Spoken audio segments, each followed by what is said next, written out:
Ivan ভ্রু কুঁচকে বলল। এখানে বাঁধন কেন এলো? আহনাফ কান ধরে বলল। আমি কান ধরে উঠবোস করছি, তুমি 10 পর্যন্ত গুনতে থাকো। ইভান ছাড়া বাকিরাও কান ধরে। অরুণিকা ইভানের দিকে তাকিয়ে বলে। ও কান ধরেনি। ইভান চোখ ছোট করে তাকালো। আরব চোখের ইশারা তাকে অরুণিকার কথা রাখতে বলল। সে এবার কান ধরে উঠবস করতে শুরু করে। আর অরুণিকা গুনতে লাগে। শেষমেশ অরুণিকার মুখে হাসি ফুটে। এবার ইভান অরুণিকার ড্রয়িং দেখতে আসে। বাকিরাও আবার পড়তে বসে। 3 মাস পর আহনাফ ছাড়া বাসায় আজ কেউ নেই। অরুণিকা বাঁধনের সাথে খেলছে আর তাদের পাশে আহনাফ ঘুমোচ্ছে। বাঁধন হুট করে অরুণিকার কাছে এসে বলে। প্রেম প্রেম খেলবে? অরুণিকা বাঁধনের দিকে তাকায়। সে অবাক হয়ে জিজ্ঞেস করে। প্রেম প্রেম কিভাবে খেলে? বাঁধন অরুণিকার চোখ বেঁধে দেয়। তারপর অরুণিকাকে কিছুক্ষণ ঘুরায়। তারপর অরুণিকার কাছে এসে তার গালে চুমু দেয়। অরুণিকা এসবের কিছুই বুঝলো না। সে চুপচাপ দাঁড়িয়ে রইল। বাঁধন এবার অরুণিকার ঠোঁটের কাছে আসতে যাবে, তখনই আহনাফের চিৎকারে দুজন কেঁপে ওঠে। আহনাফ বিছানা ছেড়ে উঠে এক চর মেরে বাঁধনকে মেঝেতে ফেলে দেয়। এরপর অরুণিকার চোখ থেকে কাপড় খুলে তার গালেও একটা বসিয়ে দিল। অরুণিকা চর খেয়ে ফুপিয়ে কেঁদে ওঠে। এই প্রথম সে আহনাফের চর খেয়েছে। সে গাল ধরে কাঁদতেই আহনাফের ভয়ঙ্কর মুখটা আরো বেশি ভয়ঙ্কর হয়ে ওঠে। বাঁধনকে টেনে তুলে ঘর থেকে বের করতে যাবে, তখনই ইমন আর তাহমিদ বাসায় আসে। ঘটনা তাদের খুলে বলতে তাহমিদ বাঁধনের গালে আরো একটা চর মারে। ইমন বাঁধনের কান টেনে ধরে বলে। এসব কোথায় শিখেছিস? বাঁধন কাঁদতে কাঁদতে বলে। টিভিতে দেখেছি। আহনাফ বলল। ডাক ওর মাকে, তোর পিঠের ছাল তুলে নেবো আজ। বেয়াদব ছেলে, তোর সাহস কি করে হয় ওরুকে নিয়ে বাজে চিন্তা করার? ও বাচ্চা মেয়ে, ও কিছু বুঝতে পারছে না, তাই তুই যা তা শিখাবে ওকে? ইমন সুরাইয়াকে ডেকে আনলো। সুরাইয়া ছেলের এমন কাজে লজ্জায় নুয়ে পড়ে। সামনে তাকে স্টিলের পেন্সিল বক্স দিয়ে ইচ্ছে মতো হাতে পিঠে মারলেন। বাঁধন একপাশে জড়ো হয়ে গেল। অরুণিকা ভয়ে একপাশে দাঁড়িয়ে রইল। ততক্ষণে আলেয়া খালা আর ডুমুর ছুটে এসেছে। আলেয়া খালা টেনে সুরাইয়ার কাছ থেকে বাঁধনকে ছাড়ান। সুরাইয়া কপাল চাপড়ে বলে। হায় আল্লাহ, মৃত্যু হোক আমার। এতটুকুন ছেলে কি শিখে ফেলেছে? বড় হলে তুই তো আমাদের সম্মান কেড়ে নিবি। তাহমিদ রাগী কণ্ঠে বলে। ওর সামনে বসে বসে টিভিতে এমন নোংরা জিনিস দেখলে ও এসবই শিখবে। ওর দোষ নেই, দোষ কার সেটা নিজেই ভেবে দেখুন। এবার ইমন বলে। আপনাকে আর চাচাকে আমরা অনেক সম্মান করি। আপনারা আমাদেরকে অনেক সাহায্য করেছেন, কিন্তু অরণিকার চেয়ে বেশি গুরুত্বপূর্ণ আমাদের কাছে কিছুই না। ওর সাথে খারাপ কিছু হলে আমাদের কিছুই মনে থাকবে না। আহনাফ ইমনকে থামিয়ে দিয়ে বলল। এত কথা বলার দরকার নেই। এই ছেলে আর যদি ওরুর আশেপাশেও আসে, আমি এর হাত পা ভেঙে দেব। সুরাইয়া কান টেনে ধরে ছেলেকে অরুণিকাদের ঘর থেকে বের করেন। তারা বের হওয়ার সময় আরাফ, ইভান আর তুর্য বাসায় এলো। বাসায় এসে তারাও বাকি ঘটনা জানলো। ইভানের তো মেজাজই খারাপ হয়ে গেল। আরাফও অনেক কষ্টে নিজের রাগ নিয়ন্ত্রণ করে অরুণিকার দিকে তাকায়। অরুণিকা তো ভয়ে আড়ষ্ট হয়ে গেছে। আহনাফ অরুণিকার দিকে এগিয়ে আসতে সে এক দৌড়ে আরাফের দিকে ছুটে গেল। আরাফ তাকে কোলে উঠিয়ে বলল। বাঁধনের আগেও এমন করছে? অরুণিকা কাঁদো কাঁদো কণ্ঠে বলল। না, আজকেই। এগুলো ভালো না ওরু। কেউ এমন করলে তার থেকে দূরে থাকতে হয়। আমি কিছু দেখিনি, বাঁধন চোখ বেঁধে দিয়েছিল। ইভান মাথায় হাত দিয়ে বলল। ওর বয়সে আমরা তো এসব জানতামই না। ওই ছেলের মাথা পুরোটাই নষ্ট হয়ে গেছে। অরুণিকাকে এ বাসায় রাখা আর ঠিক হবে না। এখন থেকে ওর স্কুল ছুটি হলে ওকে আমাদের স্কুলে বসিয়ে রাখবো। তুর্য বলল। কিভাবে? এভাবে আমাদের স্কুলে একা একা বসে থাকবে? ক্লাসে এসে বসিয়ে রাখবো। ক্লাসে এনে বসিয়ে রাখবো, আর কি আমাদের কাছে জিজ্ঞেস করবে না ও কি করছে? আহনাফ রাগী কণ্ঠে বলল। তো ওকে কি একা ছাড়বো এখন? কোথায় রাখবো ওকে?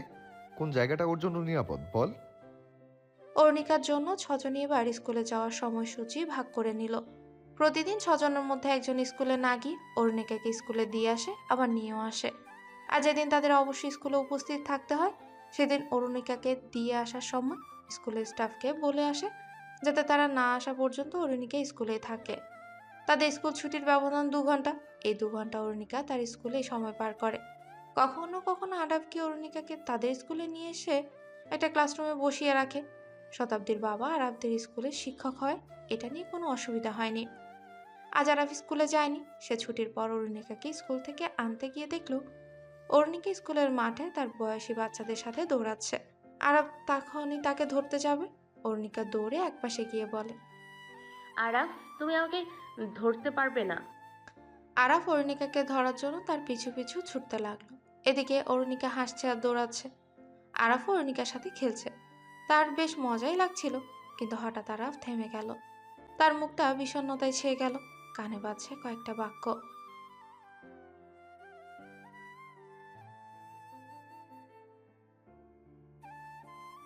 অরুণিকা আরাফের কাছে ছুটে আসতে তার ঘোর কাটে।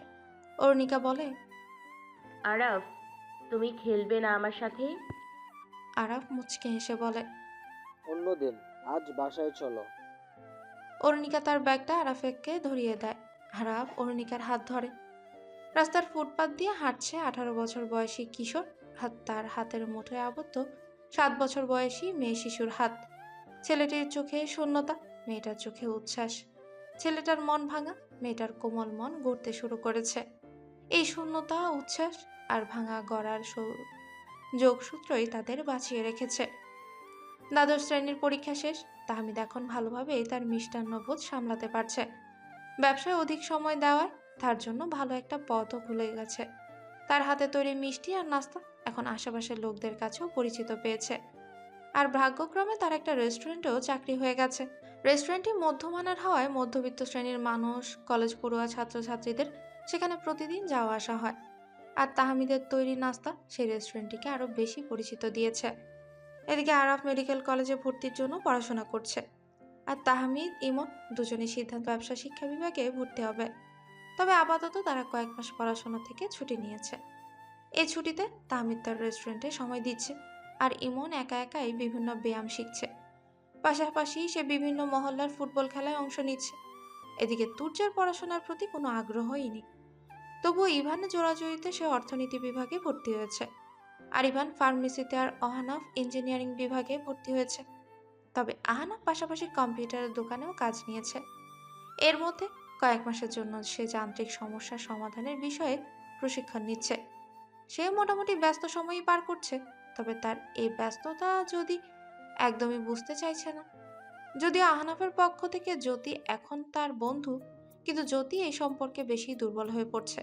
সে প্রতি ঘন্টায় কয়েকবার আহনাফকে ফোন দেয়, আর এসবে আহনাফ প্রচণ্ড বিরক্ত হয়ে যাচ্ছে। ইদানিং আহনাফ জ্যোতির কাছ থেকে দূরত্ব রাখছে।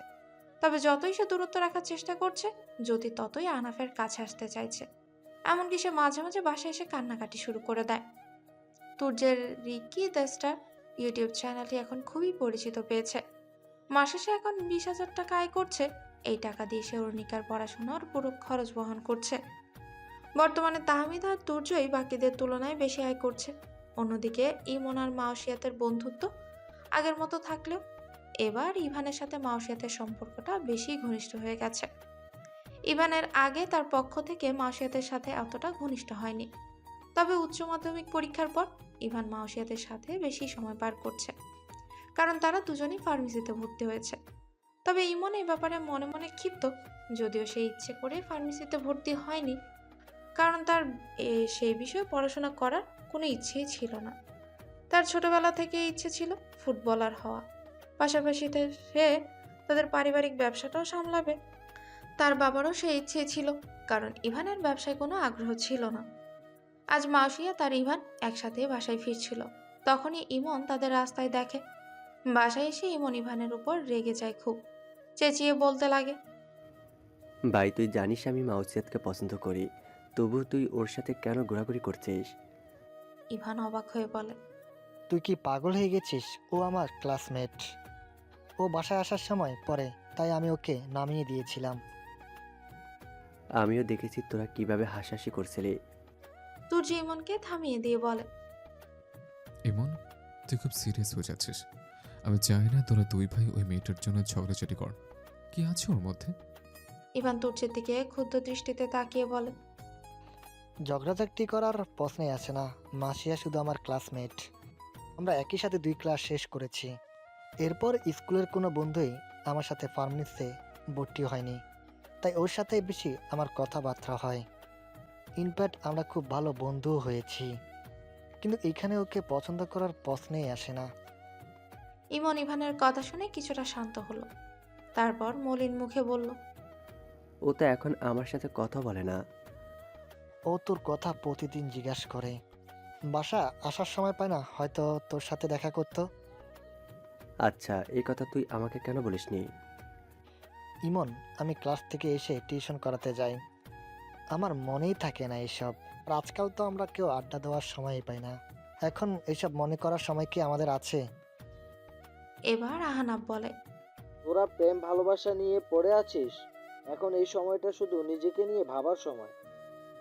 ইমন চট করে বলে ওঠে, আজ যদি রুহানি বেঁচে থাকতো তাহলে তুই এই কথা বলতি না। ইমনের কথায় সবাই চুপ হয়ে গেল। আহনাফ চেঁচিয়ে বলল, ইমন, তুই দিন দিন পাগল হয়ে যাচ্ছিস।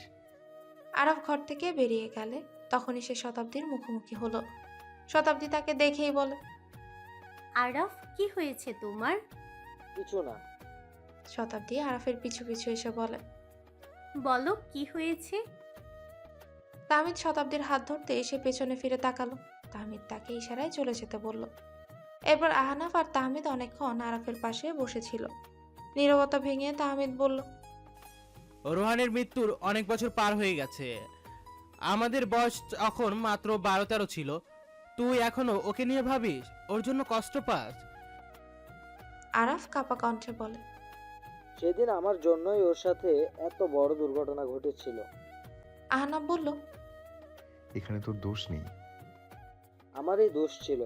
অরুণিকাকে দেখলেই আমার রুহানির কথা মনে পড়ে। ওর বয়স তখন 10 কি 11 ছিল।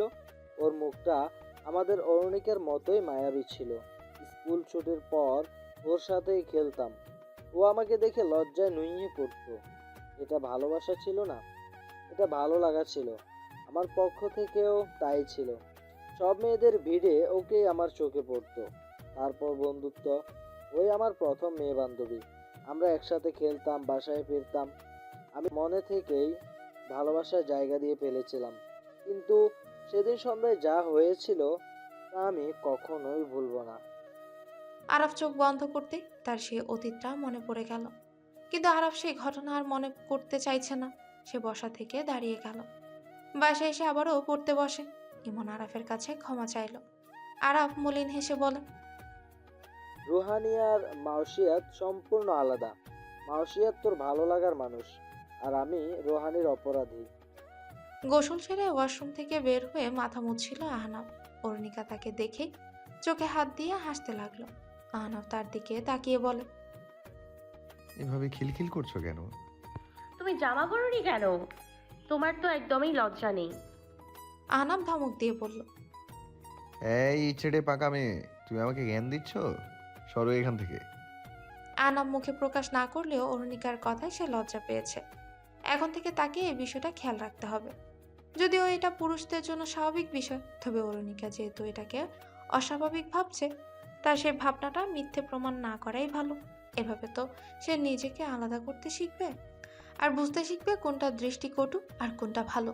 আহনাফ যদি তাকে বোঝায় এটা পুরুষের স্বাভাবিক অভ্যাস, এতে কোনো সমস্যা হয় না, তখন অন্য পুরুষের অস্বাভাবিকতাগুলোকে অরুণিকার কাছে স্বাভাবিক লাগবে। আহনাফ কাপড় পরে অরুণিকা নাক টেনে বলে, আমি তোমাকে দেখিনি, আমি তো জানি না তুমি এখানে বসে আছো। কেন? তোমার চোখ কোথায় থাকে? আমার সাথেই থাকে। আমার তো মনে হয় পকেটে থাকে। এই ছিঁড়ে পাকা মেয়ে, তোমাকে এসব পাকা পাকা কথা কে শিখিয়েছে? আমার কত বন্ধু আছে, তুমি হিসেবও করতে পারবে না, তারা শিখিয়েছে। আচ্ছা, তুমি এত বন্ধু দিয়ে কি করবে? খেলবো। বেশি বন্ধু হলে অনেক মজা করা যায়। যাও এখন, ইচড়ে পাকা। আমি ইচড়ে পাকা না, তুমি ইচড়ে পাকা। ইচড়ে পাকা অর্থ জানো? হ্যাঁ জানি। কি দেখি বলো তো। হ্যাঁ, পাকা পাকা কথা বলে। কে বলেছে তোমাকে? রকস্টার বলেছে। ওই বদমাস ছেলেই তোমাকে এসব শিখিয়েছে, তাই না? রকস্টার না, তুমি বদমাস। তুমি ইচড়ে পাকা। তুমি ফোরাপুর সাথে সারাদিন পাকা পাকা কথা বলো। আহনাফ চোখ বড় বড় করে অরুণিকার দিকে তাকালো। তারপর অরুণিকাকে ঝাঁকিয়ে বলল, এই মেয়ে, কি বলো এসব? ফোন আপু কে আবার? ওই যে যার সাথে ফোনে কথা বলো, ওই যে মাঝে মাঝে বাসায় এসে ভ্যা ভ্যা করে কান্না করে, ওই মেয়েটা। আহনাম দাঁতে দাঁত চেপে বলল।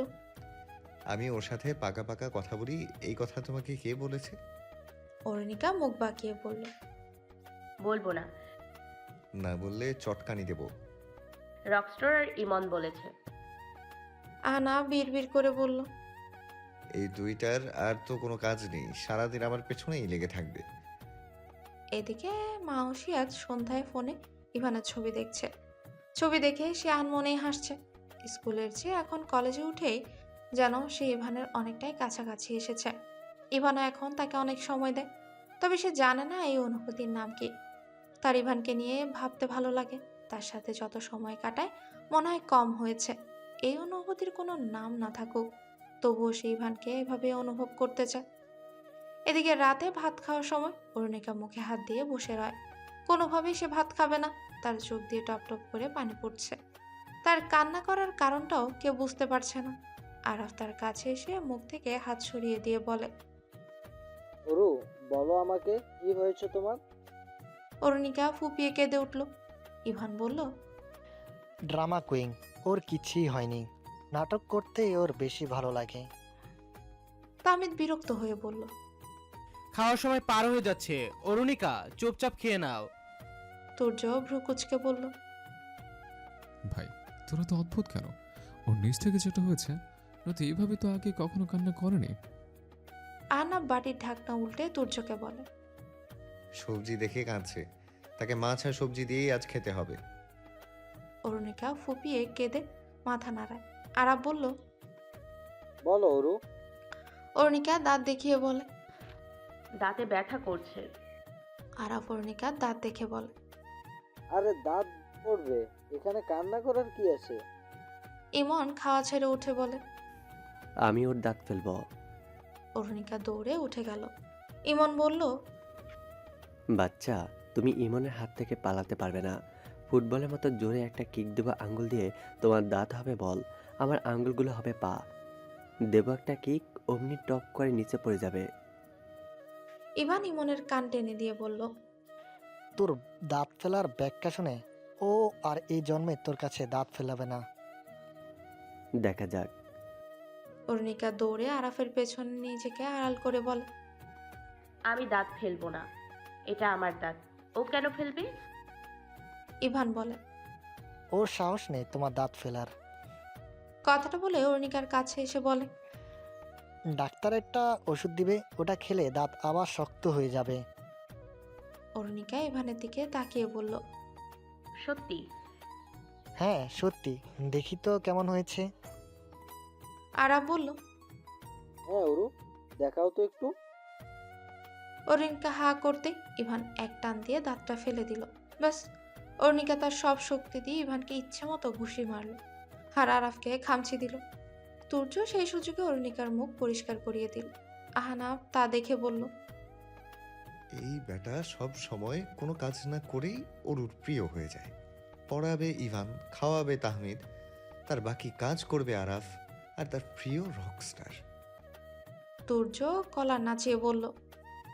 কেন, তোমার সমস্যা কোথায়? তোমার তো ফোন আপু আছে, তাই না টুইঙ্কেল? অরুণিকা মাথা নেড়ে হ্যাঁ বলল।